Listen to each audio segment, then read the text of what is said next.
Le but de la vie chrétienne. Saint-Séraphin de Sarov, l'entretien avec Motovilov.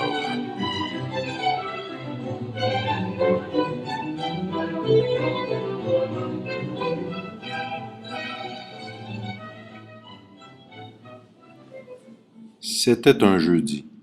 Le ciel était gris, la terre était couverte de neige, et d'épais flocons continuaient à tourbillonner lorsque le père Séraphim engagea notre conversation dans une clairière, près de son petit ermitage, face à la rivière Sarovska, coulant au pied de la colline. Il me fit asseoir sur le tronc d'un arbre qu'il venait d'abattre, et lui-même s'accroupit en face de moi. Le Seigneur m'a révélé, dit le grand Starets, que depuis votre enfance, vous désiriez savoir quel était le but de la vie chrétienne, et que vous aviez maintes fois interrogé à ce sujet des personnages même haut placés dans la hiérarchie de l'Église. Je dois dire que dès l'âge de 12 ans, cette idée me poursuivait et qu'effectivement, j'avais posé la question à plusieurs personnalités ecclésiastiques sans jamais recevoir une réponse satisfaisante. Le Starets l'ignorait. Mais personne, continua le père Séraphim, ne vous avait rien dit de précis. On vous conseillait d'aller à l'église, de prier, de vivre selon les commandements de Dieu, de faire le bien. Tel, disait-on, était le but de la vie chrétienne. Certains même désapprouvaient votre curiosité, la trouvaient déplacée et impie. Mais ils avaient tort. Quant à moi, misérable Séraphin, je vous expliquerai maintenant en quoi ce but réellement consiste. La prière, le jeûne, l'éveil et autres activités chrétiennes, aussi bonnes qu'elles puissent paraître en elles-mêmes, ne constituent pas le but de la vie chrétienne, tout en aidant à y parvenir. Le vrai but de la vie chrétienne consiste en l'acquisition du Saint-Esprit de Dieu. Quant à la prière, au jeûne, aux veilles, à l'aumône et toute autre bonne action faite au nom du Christ, ce ne sont que des moyens pour l'acquisition du Saint-Esprit. Remarquez que seule une bonne action faite au nom du Christ nous procure les fruits du Saint-Esprit. Tout ce qui n'est pas fait en son nom, même le bien, ne nous procure aucune récompense dans le siècle à venir, et en cette vie non plus ne nous donne pas la grâce divine. C'est pourquoi le Seigneur Jésus-Christ disait « Celui qui n'amasse pas avec moi dissipe ». On est pourtant obligé d'appeler une bonne action un amassage ou récolte, car même si elle n'est pas faite au nom du Christ, elle reste bonne. L'Écriture dit « En toute nation, celui qui craint Dieu et pratique la justice lui est agréable. » Le centurion Corneille, qui craignait Dieu et agissait selon la justice, fut visité, pendant qu'il était en prière, par un ange du Seigneur, qui lui dit « Envoie des hommes à Joppé chez Simon le Courroyeur. Tu y trouveras un certain Pierre, qui te fera entendre des paroles de vie éternelle, par lesquelles tu seras sauvé, toi et toute ta maison. » On voit donc que le Seigneur emploie ses moyens divins pour permettre à un tel homme de ne pas en être privé, dans l'éternité, de la récompense qui lui est due. Mais pour l'obtenir, il faut que dès ici-bas, il commence par croire en notre Seigneur Jésus-Christ, Fils de Dieu, descendu sur terre pour sauver les pécheurs, ainsi que par acquérir la grâce du Saint-Esprit qui introduit dans nos cœurs le royaume de Dieu et nous fraye le chemin de la béatitude du siècle à venir.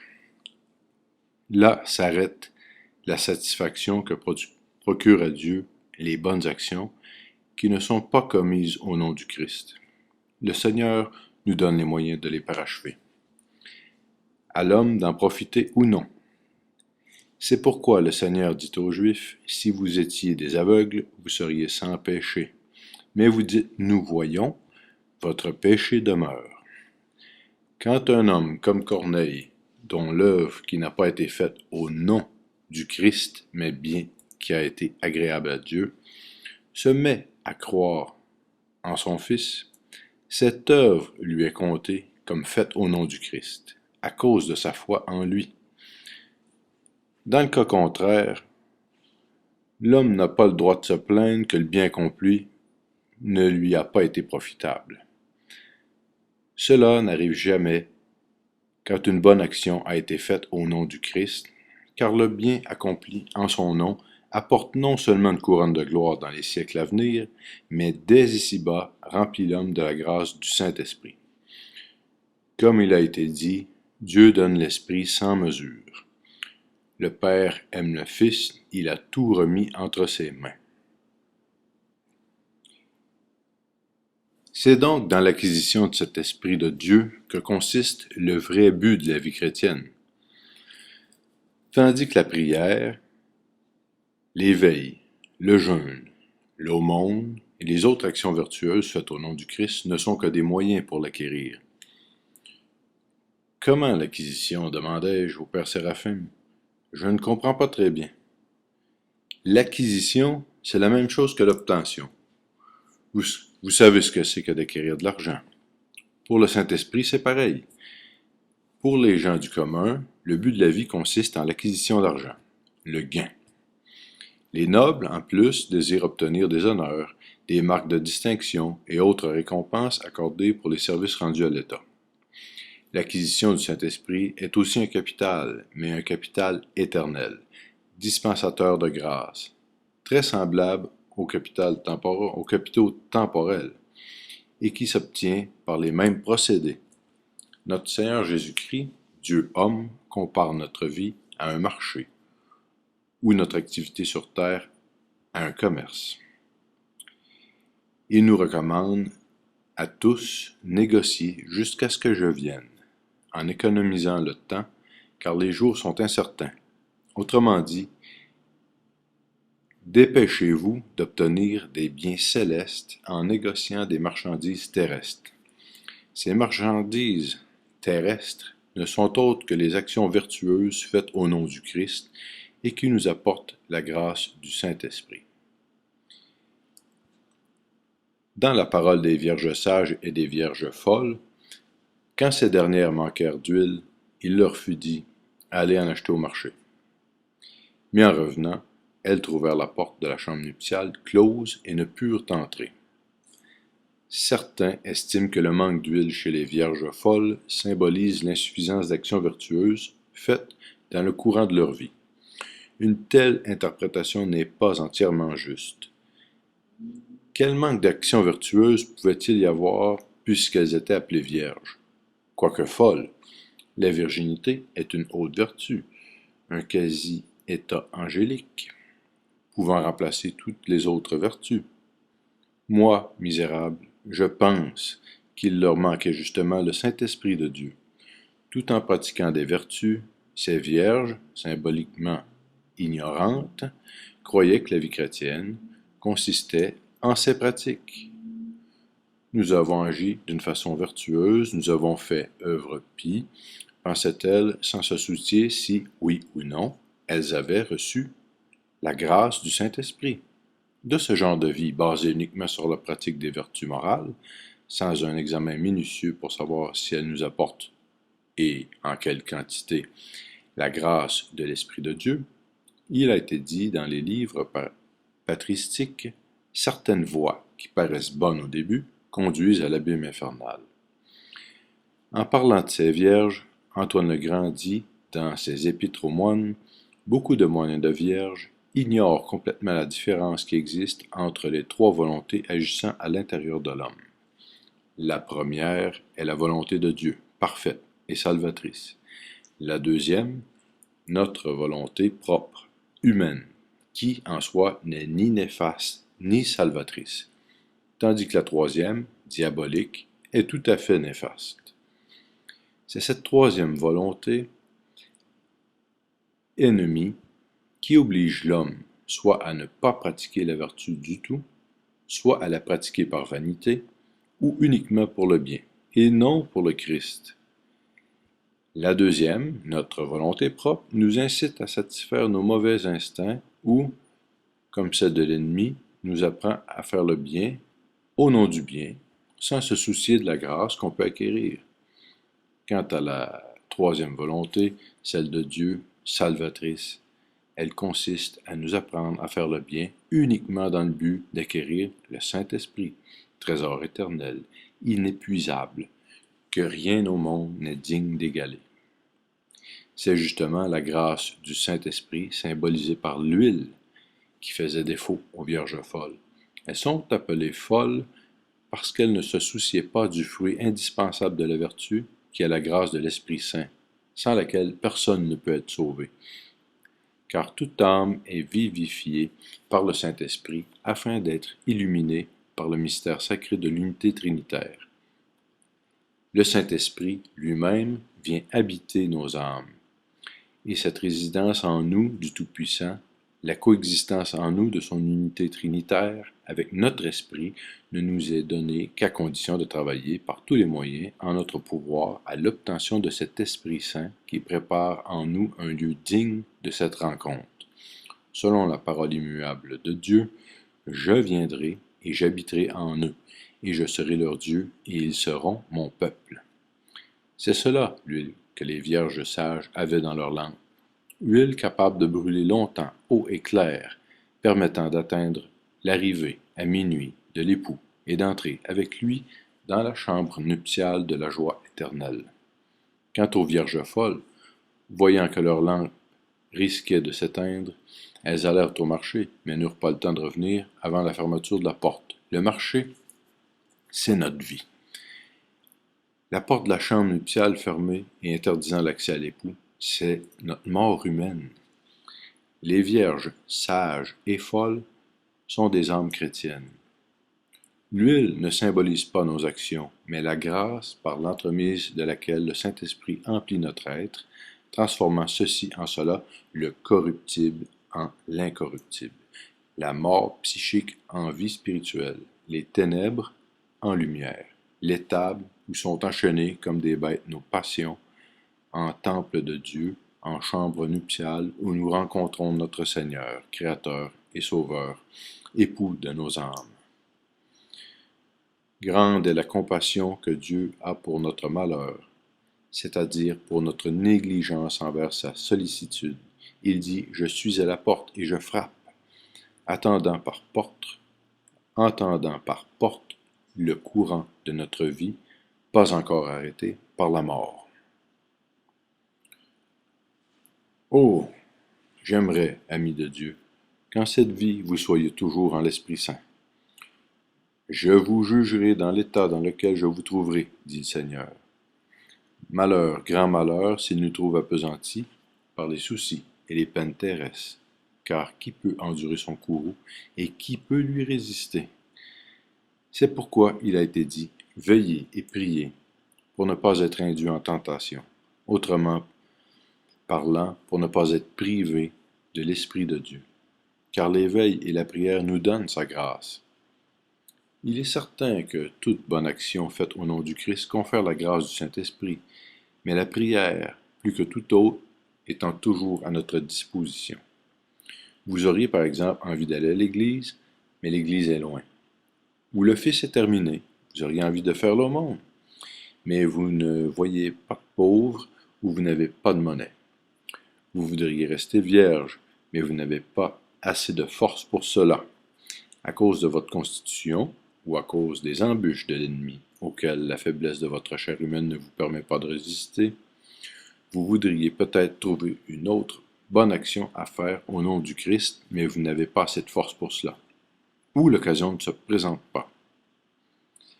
Quant à la prière, rien de tout cela ne l'affecte.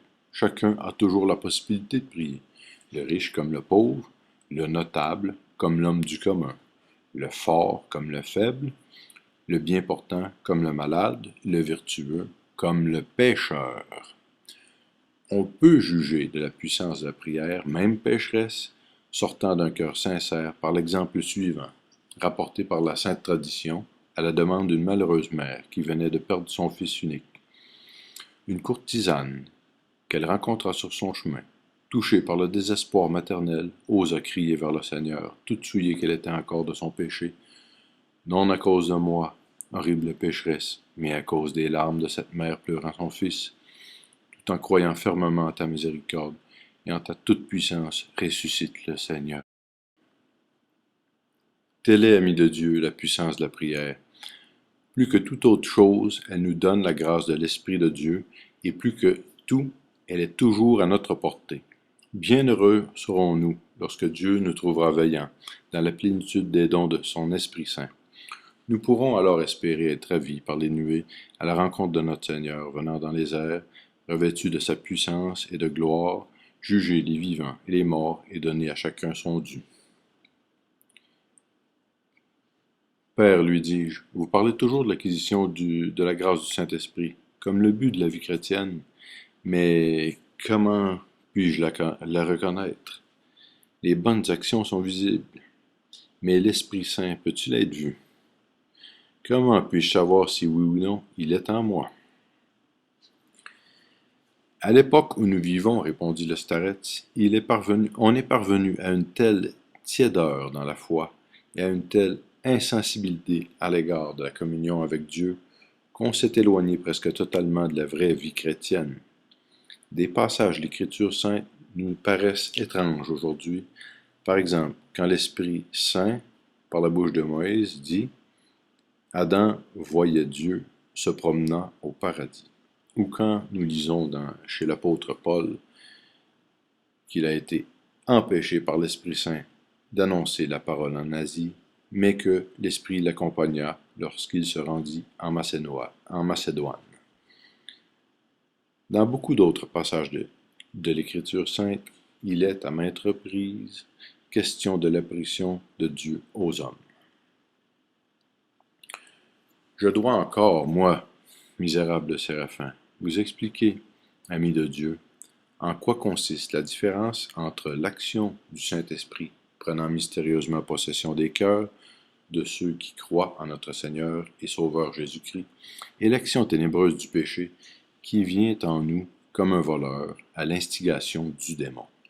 Le Saint-Esprit nous remet en mémoire les paroles du Christ et travaille de concert avec lui, guidant nos pas, solennellement et joyeusement, dans la voie de la paix, tandis que les agissements de l'esprit diabolique, opposés au Christ, nous incitent à la révolte et nous rendent esclaves de la luxure, de la vanité et de l'orgueil. En vérité, je vous le dis, celui qui croit en moi ne mourra jamais. Celui qui, par sa foi au Christ, est en possession de l'Esprit Saint, même ayant commis par faiblesse humaine un quelconque péché, causant la mort de son âme, ne mourra pas pour toujours, mais sera ressuscité par la grâce de notre Seigneur Jésus-Christ, qui a pris sur lui les péchés du monde et qui donne gratuitement grâce sur grâce.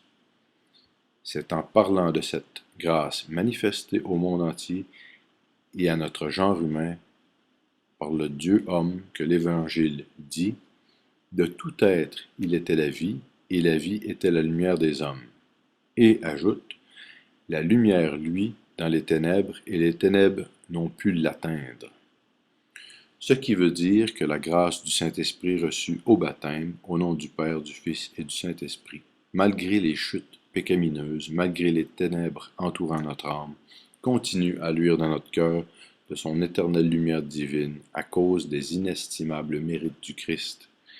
Face à un pécheur endurci, cette lumière du Christ dit au Père, « Abba, Père, que ta colère ne s'enflamme pas contre cet endurcissement. » Et ensuite, quand le pécheur se sera tourné vers le repentir, elle effacera complètement les traces des crimes commis. Revêtant l'ancien pécheur d'un vêtement d'incorruptibilité, tissé de la grâce de cet Esprit Saint, de l'acquisition duquel tout le temps je vous parle. Encore, il faut que je vous dise, afin que vous compreniez mieux ce qu'il faut entendre par la grâce divine, comment on peut la reconnaître, comment elle se manifeste chez les hommes qu'elle éclaire, La grâce de l'Esprit Saint est lumière. Toute l'Écriture sainte en parle. David, l'ancêtre du Dieu homme, a dit « Une lampe sous mes pieds, ta parole, une lumière sur ma route. » En d'autres termes, la grâce du Saint-Esprit, que la loi révèle sous la forme des commandements divins, est mon luminaire et ma lumière. Et si ce n'était cette grâce du Saint-Esprit, qu'avec tant de peine je m'efforce d'acquérir, manquait tant 7 fois par jour de sa vérité, comment parmi les nombreux soucis inhérents à mon joug royal pourrais-je trouver en moi une seule étincelle de lumière pour m'éclairer sur le chemin de la vie enténébré par la haine de mes ennemis? En effet, le Seigneur a souvent montré, en présence de nombreux témoins, l'action de la grâce du Saint-Esprit sur des hommes qu'il avait éclairés et enseignés par de grandioses manifestations. Rappelez-vous Moïse, après son entretien avec Dieu sur le mont Sinaï. Les hommes ne pouvaient pas le regarder, tellement son visage brillait d'une lumière extraordinaire. Il était même obligé de se montrer au peuple la face recouverte d'un voile. Rappelez-vous la transfiguration du Seigneur sur le Tabor. Il fut transfiguré devant eux et ses vêtements devinrent blancs comme neige, et ses disciples, effrayés, tombèrent la face contre terre. Lorsque Moïse et Élie apparurent revêtus de la même lumière, un nuage les recouvrit, afin qu'ils ne soient pas aveuglés. C'est ainsi que la grâce du Saint-Esprit de Dieu apparaît dans une lumière ineffable à ceux à qui Dieu manifeste son action. Comment alors, demandai-je au Père Séraphim, pourrais-je reconnaître en moi la présence de la grâce du Saint-Esprit? C'est fort simple, répondit-il. Dieu dit, tout est simple pour celui qui acquiert la sagesse. Notre malheur, c'est que nous ne la recherchons pas, cette sagesse divine, qui, n'étant pas de ce monde, n'est pas présomptueuse. Pleine d'amour pour Dieu et pour le prochain, elle façonne l'homme pour son salut. C'est en parlant de cette sagesse que le Seigneur a dit, Dieu veut que tous soient sauvés et parviennent à la sagesse de la vérité. À ses apôtres, qui manquaient de cette sagesse, il dit, combien vous manquez de sagesse, n'avez-vous pas lu les Écritures? Et l'Évangile dit qu'il leur ouvrit l'intelligence afin qu'ils puissent comprendre les Écritures. Ayant acquis cette sagesse, les apôtres savaient toujours si oui ou non l'Esprit de Dieu était avec eux, et, remplis de cet esprit, affirmaient que leur œuvre était sainte et agréable à Dieu. C'est pourquoi dans leurs épîtres, ils pouvaient écrire « Il a plu au Saint-Esprit et à nous ». Et c'est seulement persuadés qu'ils étaient de sa présence sensible qu'ils envoyaient leur message. Alors, amis de Dieu, vous voyez comme c'est simple. Je répondis, quand même, je ne comprends pas comment je peux être absolument sûr de me trouver dans l'Esprit Saint. Comment puis-je moi-même déceler en moi sa manifestation? Le Père Séraphim répondit, je vous ai déjà dit que c'était très simple, et je vous ai expliqué en détail comment les hommes se trouvaient dans l'Esprit Saint et comment il fallait comprendre sa manifestation en nous. Que vous faut-il encore? Il me faut, répondis-je, le comprendre vraiment bien. Alors le Père Séraphim me prit par les épaules et les serrant très fort, dit, nous sommes tous les deux, toi et moi, en la plénitude de l'Esprit Saint. Pourquoi ne me regardes-tu pas? Je ne peux pas, Père, vous regarder. Des foudres jaillissent de vos yeux. Votre visage est devenu plus lumineux que le soleil. J'ai mal aux yeux. Le Père Séraphim dit, n'ayez pas peur, amis de Dieu. Vous êtes devenus aussi lumineux que moi. Vous aussi, vous êtes à présent dans la plénitude du Saint-Esprit. Autrement, vous n'auriez pas pu me voir. Inclinant sa tête vers moi, il me dit à l'oreille, remerciez le Seigneur de nous avoir accordé cette grâce indicible. Vous avez vu, je n'ai même pas fait le signe de croix. Dans mon cœur, en pensée seulement, j'ai prié, Seigneur, rends-le digne de voir clairement avec les yeux de la chair la descente de l'Esprit Saint, comme à tes serviteurs élus, lorsque tu daignas leur apparaître dans la magnificence de ta gloire. Et immédiatement Dieu exauça l'humble prière du misérable Sirac. Comment ne pas le remercier pour ce don extraordinaire que tous les deux il nous accorde? Ce n'est même pas toujours aux grands ermites que Dieu manifeste ainsi sa grâce. Comme une mère aimante, cette grâce a daigné consoler votre cœur désolé, à la prière de la Mère de Dieu elle-même.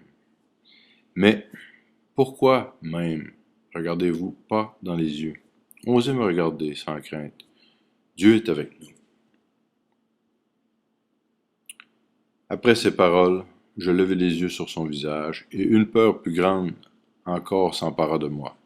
Imaginez-vous, au milieu du soleil, dans l'éclat le plus fort de ses rayons le midi, le visage d'un homme qui vous parle.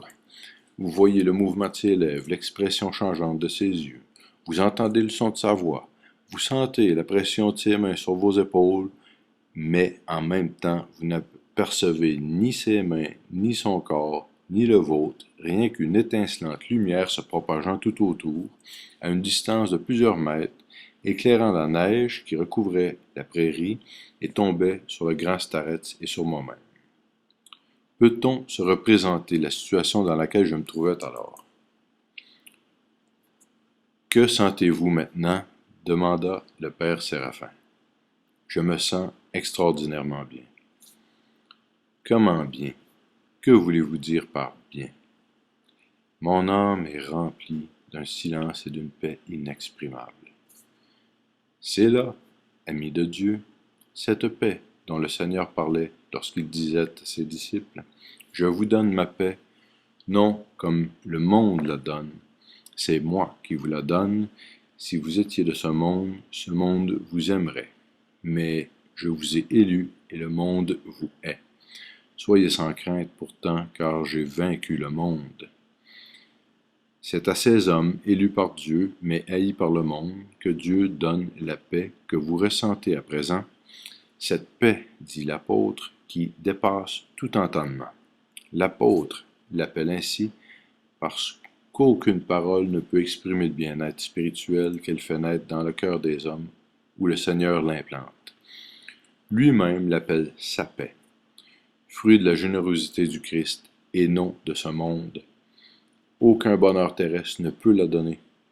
Envoyée d'en haut par Dieu lui-même, elle est la paix de Dieu. Que sentez-vous encore? Une douceur extraordinaire. C'est la douceur dont parlent les Écritures. Ils boiront le breuvage de ta maison, et tu les désaltéreras par les torrents de ta douceur. Elle déborde de notre cœur, s'écoule dans nos veines, procure une sensation de délice inexprimable. Que sentez-vous encore? Une joie extraordinaire dans tout mon cœur. Quand le Saint-Esprit descend sur l'homme, avec la plénitude de ses dons, l'âme humaine est remplie d'une joie indescriptible. Le Saint-Esprit recréant dans la joie tout ce qui l'effleure. C'est de cette joie que le Seigneur parle dans l'Évangile quand il dit « Une femme qui enfante est dans la douleur, son heure étant venue. Mais, ayant mis un enfant au monde, elle ne se souvient plus de la douleur, tellement sa joie est grande. Vous aussi, vous aurez à souffrir dans ce monde, mais quand je vous visiterai, vos cœurs seront dans la joie. Personne ne pourra vous la ravir. » Toute grande et consolante qu'elle soit, la joie que vous ressentez en ce moment n'est rien en comparaison de celle dont le Seigneur a dit, par l'entremise de son apôtre, la joie que Dieu réserve à ceux qui l'aiment est au-delà de tout ce qui peut être vu, entendu et ressenti par le cœur de l'homme en ce monde.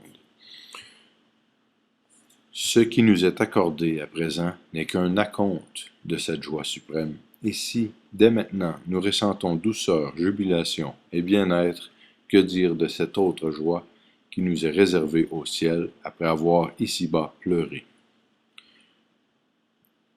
Vous avez déjà assez pleuré dans votre vie, et voyez quelle consolation, dans la joie, le Seigneur, dès ici-bas, vous donne.